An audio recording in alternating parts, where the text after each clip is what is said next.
Hope all of us are doing great. My name is Ernest, and this is Ernest Sciences and Mathematics TV channel. In this specific discussion, we're going to look at the relationship between temperature and equilibrium. And of course, this is going to be detailing different aspects of the molar coefficients and the partial pressure, and of course, the Gibbs and Holtz free energy that we had discussed in our various videos. And this, of course, is going to give us a final relationship of the Van Hoff equation, which of course is going to assist us describe the reaction at constant temperature and pressure with various reactants and the product in their standard state. Now we are given the standard state of the Gibbs free energy in terms of negative T, the natural log over K. And of course, we are saying that the K is going to constitute the thermodynamic equilibrium that is going to be considered for the molar coefficients and of course the partial pressure of an ideal gas. Therefore, we say that for an ideal gas, we can be able, or we can give this particular fashion of the equation using this specific representation, whereby we're going to have this one as negative RT natural log over Kp, where Kp is equilibrium constant, of course, taking note of this particular partial pressure given as Kp. So this is going to consider the partial pressure of various aspects of the reactants and the products. And from this particular equation, we're going to see that the variables that are going to be considered are going to be contained in this right-hand side are going to be the variables of temperature and the partial pressure, which is of course an aspect of the molar, of course the equilibrium constant. And of course, we can be able to just and therefore give a fashion of this specific equation in terms of a constant pressure from the description we are given for delta.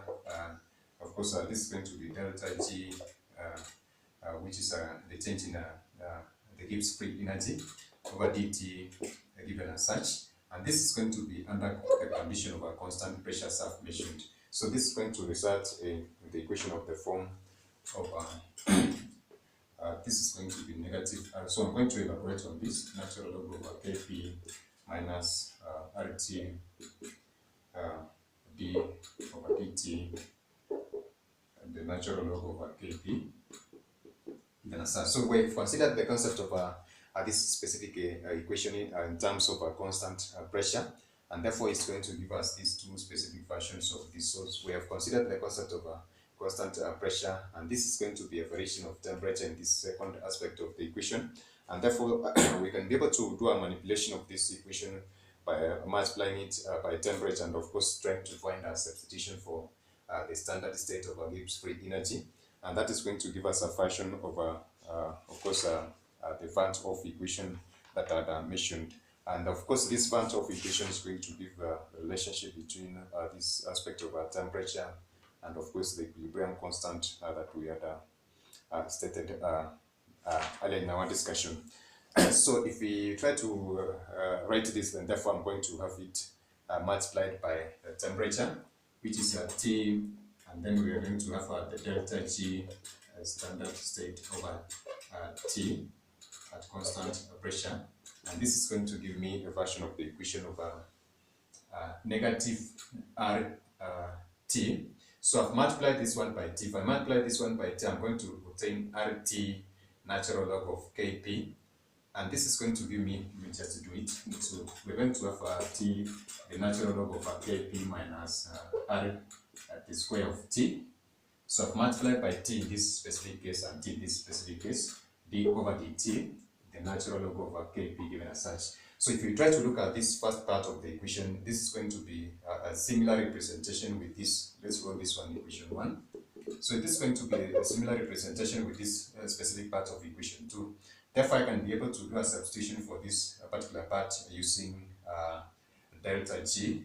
And for the sake of our space, of course, I'm just going to do this. So kindly be taking note of these specific changes we are doing, so that we can be able to be getting along as smoothly. So we're going to have this one as a delta G minus RT, the square of T, d over dt, given as such.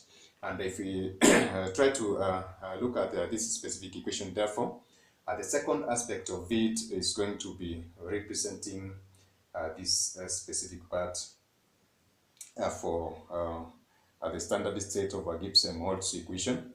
And of course, I need to try to check that. We can have this one given us just a minute. So from this specific aspect, I'm going to give this one equation number 3, and then this is going to form our equation number 4 in that specific order. So I want us to compare this specific equation with the Gibbs-Helmholtz equation that we had done in our first case, which was giving us the delta G, the standard state, given us the standard enthalpy, then plus, of course, the T delta, that one, and then, so this is going to be given in that specific package. So this is going to be the delta G standard, and then we're going to have that one multiplied or given under constant. So this is going to form, of course, the numerator. So we're going to have delta G standard, and then this is going to form, be given under constant pressure given as such. So this is the Gibbs-Helmholtz equation. I want us to compare this specific equation with this one, and therefore we can be able to have this particular equation by taking this one to the other side, and of course the Gibbs free energy can be given in terms of this specific equation by trying to consider the case of this particular fashion and this one here. So if I take this specific equation, this one to the other side and this one to the other side, I'm going to have, let me just give you this specific comparison, whereby the equation number 4 and the Gibbs-Helmholtz energy is going to give this relationship of RT squared and of course T over dt, the natural log of Kp is equivalent to this standard enthalpy given as such. So the relationship between this particular equation number 4 and the Gibbs-Helmholtz energy is going to give me this particular relationship, whereby I can be able to give this particular representation still in a different fashion. So I hope at this specific point we have understood the relationship between the two, which is going to yield for us equation number 5. So I'm going to do away with this so that we proceed with this specific point, whereby we just do away with this. So from equation number 5, we're going to have the relationship of d over dt given in terms of Kp equivalent to the delta H standard over the RT squared given as such. So this is going to yield into this fashion of our equation, which is going to form our equation number 6 given as such. And of course, this is going to be the fashion of the equation that we refer to as the Hoff equation, which is the Hoff equation that we're going to come across in our various discussion of this specific aspect. So this is going to give the relationship between the temperature and equilibrium, as we can be able to note from this. There's a Kp, which is equilibrium constant, of course, considering the partial pressure and of course the temperature given this specific part of the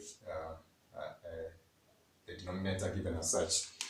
So the Hoff equation is going to have an implication of enthalpy, which of course is going to be the enthalpy change of reactions under constant, of course, pressure with various reactants and product in their standard state, as we had said. And of course, this is going to be applicable in various aspects that we're going to come across. And we can be able to give this specific form of the Hoff equation in various forms. And these are going to assist us try to enumerate various variables that we will come across, especially over temperature and equilibrium. So in case we, of course, will give it in this specific form, we're going to have the natural log of Kp equivalent to, of course, negative delta H all over RT. And this is going to be the general form. Remember, in one of our cases, I mentioned the concept of definite and indefinite integrals. And the definite integrals for a particular version of the equation, of course, the indefinite integral for a particular version of the equation give us a general form. And the definite ones, of course, give us under standard conditions of variation in temperature and pressure using specific limits. So in this case, this is going to give me a constant from a version of this Hoff equation given as such. So from this one, we can be able to do a plot of the natural log of Kp against the inverse of temperature, which is T negative. This is equivalent to T negative 1. So a graph of the natural log of a KPI against t negative 1 is going to give a straight line, whereby the delta, this particular aspect of the equation, which is negative delta h over r, is going to be the gradient of that specific equation. Therefore, we can be able to develop various enthalpy values from this specific case. And just like the Gibbs-Helmholtz equation, the Van 't Hoff equation is going to be, of course, more applicable in trying to find various variables as we come across various variations of temperature and equilibrium, as I've stated. So that is it for now. Catch us in our next video, and check our description boxes for various links of other videos which are related to this. So that is it for now, guys. Bye, God bless you. Catch us in our next video.